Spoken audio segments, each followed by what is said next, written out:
Hi, welcome back to the Epiphany Shelf. Today I've got you four books that you must read, especially if you're a woman. And first off, we have got A Thousand Splendid Suns by Khalid Hosseini. Let me tell you, this book is a lifetime experience.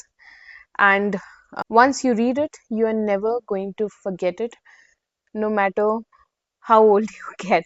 So I call it Khalid Hosseini phenomena, where this was my first book of Khalid Hosseini. And once I read it, I couldn't find the strength inside me to pick up another book of his.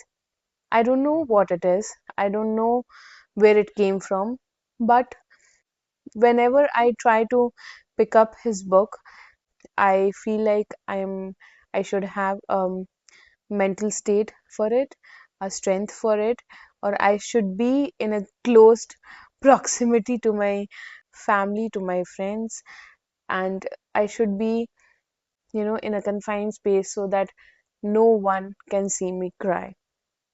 So, this book is about two women, Mariam and Leila, and it revolves around their life, their struggle, their fight, their miseries towards freedom. This is something which will make you cry, which will make you hate few characters of this book, and it contains a level of brutality and discrimination and cheating that will make you wonder that an author has to either go through it, go through these experiences, or have the courage to actually hear these stories from other women and put them in his storytelling.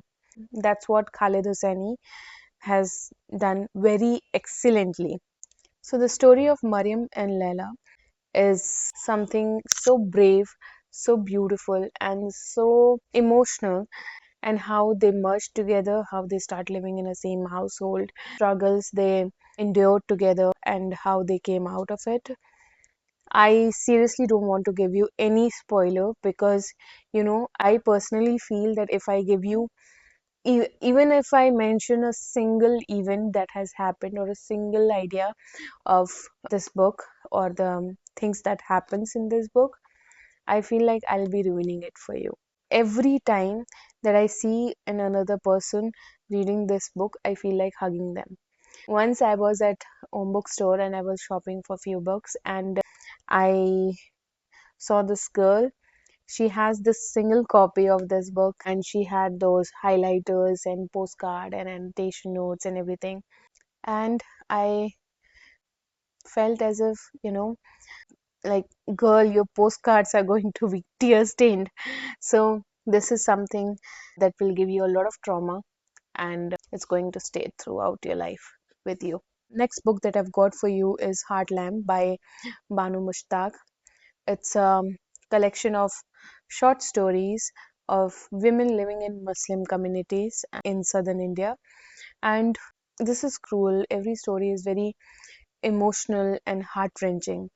This tells you how women are treated in India, in some communities, how helpless they feel when they have kids and they don't have the money for their treatment. But I must tell you, this book does not entirely put men in a negative light. There are stories of women being a villain towards another woman. So it's not just the men who are the bad entity into it. There are few women as well. You will enjoy it. It's short, it's precise, and it's very sad to experience that, in such things still happen in this world where people have progressed so much and still such things are happening. The third book that I've got for you is The Women by Christine Hanna. It's a beautiful, beautiful tale of this girl called Frankie and how she discovers herself during the Vietnam War. So the story starts with a going away party for Frankie's brother, Finley, who is going to serve his nation during the Vietnam War. And her father has this wall of fame where he puts photographs of men who have served their country, and women in their wedding gown.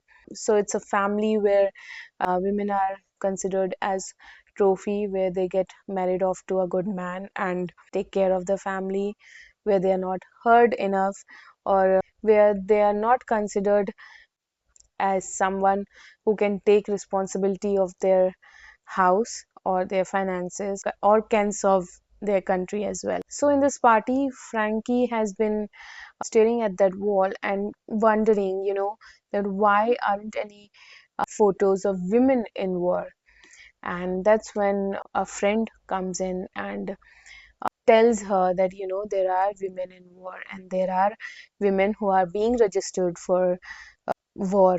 And so Frankie very innocently says that women are not meant for war.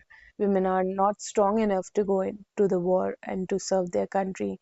Women are, you know, meant to bear child, to bear son who will serve their country.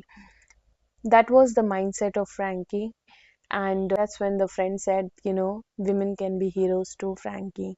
That's when it clicked her that instead of getting married too soon, and she has to do something with her life, and she went ahead and registered herself as a training nurse, unaware that she'll be sent to the war and she'll be going through things for which she was not ready for. And it's not just the struggle of the war that she faced that made her who she was at the end of this book, but it was something she felt that she has to prove her heroism or to prove her patriotism to other people in her country.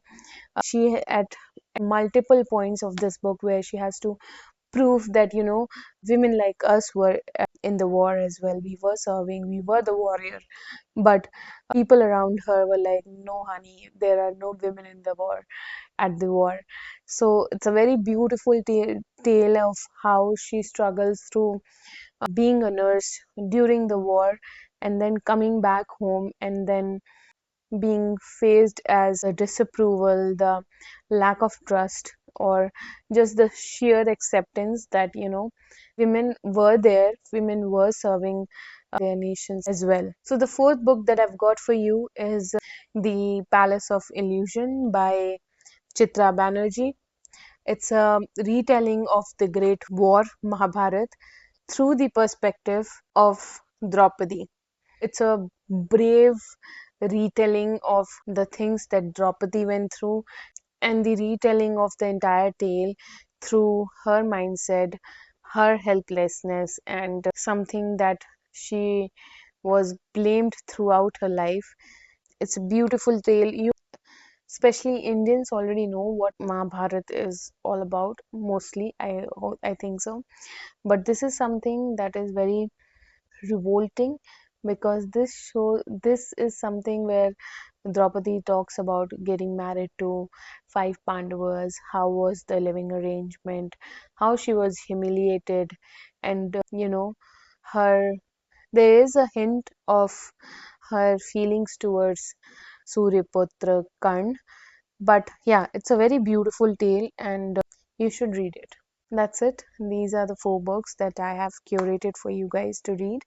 And yeah, I'll see you next time. Bye.